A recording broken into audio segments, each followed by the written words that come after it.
안녕하세요. 아토주의 나도한 강사입니다. 자, 오늘은요, 올해 입시를 준비하는 현역 친구들을 위해서 좋은 소식 하나를 가져왔습니다. 자기 수능 등급 때보다 훨씬 더 상향 지원을 노리는 친구들에게 굉장히 유용할 것 같아요. 자기 정시 성적이 9등급이어도 지원이 가능하다. 최저가 없기 때문에. 자, 다들 이름을 들으면 아는 중앙대학교에 올해 창의형 논술 전형이 신설되어서 설명드리려고 영상을 찍게 되었고요. 참고로 중앙대 같은 경우에는 전통적으로 논술, 인문계 쪽에 선발 인원이 238명 가량 정도 돼요. 근데 올해부터는 창의형 논술이라고 그 전체 인원수는 238명이 그대로 유지가 되는데 거기에서 42명을 이제 창의형 논술로 이월해서 뽑게 되었어요. 그래서 일반형, 우리가 원래 알던 기존의 중앙대 논술은 196명을 선발을 하고 창의형에서 42명을 선발을 하게 되었습니다. 이 전형 같은 경우에는 일단 영어영문학과, 정치국제학과, 공공인재학부, 심리학과, 미디어 커뮤니케이션, 경영학, 경제학부 이렇게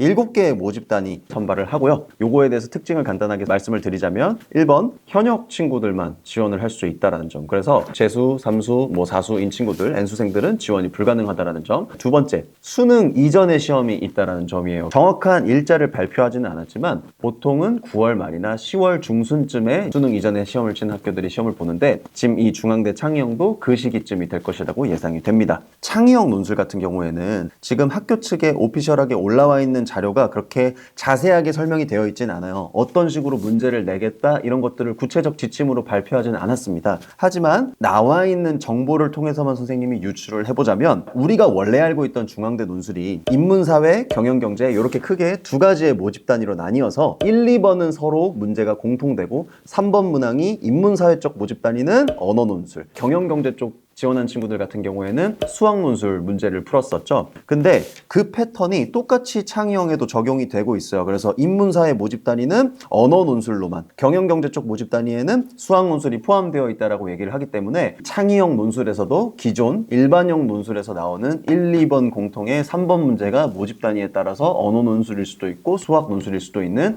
그러한 패턴이 나올 것이다 라고 우리 예측해 볼 수가 있고요. 그 다음에 왜 새 문항이 나올 것이라고 얘기를 하냐면 똑같이 시험 시간이 120분이에요. 그래서 기존의 일반형도 120분 그리고 창의형도 시험 시간이 120분이라고 되어 있는 것을 보면 인문 논술 중에서 시간을 많이 주는 편이고 시간을 많이 주는 만큼 문항 수는 최소 3문항 정도가 될 것이다. 이렇게 예측해 볼 수가 있겠고요. 단 일반형과 창의형 이렇게 분리를 시켜 놓은 만큼 창의적 사고 요소가 좀 더 문항에 포함될 가능성이 있는데요. 이 창의적 사고가 조금 반영될 수 있는 문제 유형이 예를 들면 단서를 주고 추론을 하라는 문제라든지 아니면 주어진 재료들을 구체적인 상황에 맞게 응용하는 견해 제시형 문항이라든지 이런 것들이 기존 일반형에는 없었지만 이번 창의형 논술에서는 조금 새로운 문제 유형으로 등장할 수 있지 않을까라고 생각해 볼 수 있을 것 같습니다. 그래서 우리 현역 친구들 입장에서는 수능 이전에 보는 논술들 중에서 특히 상위권 학교들이라고 볼 수 있는 학교들 중에서 최저가 없는 학교는 연세대학교밖에 없었어요. 근데 연세대학교는 여러분들도 잘 아시다시피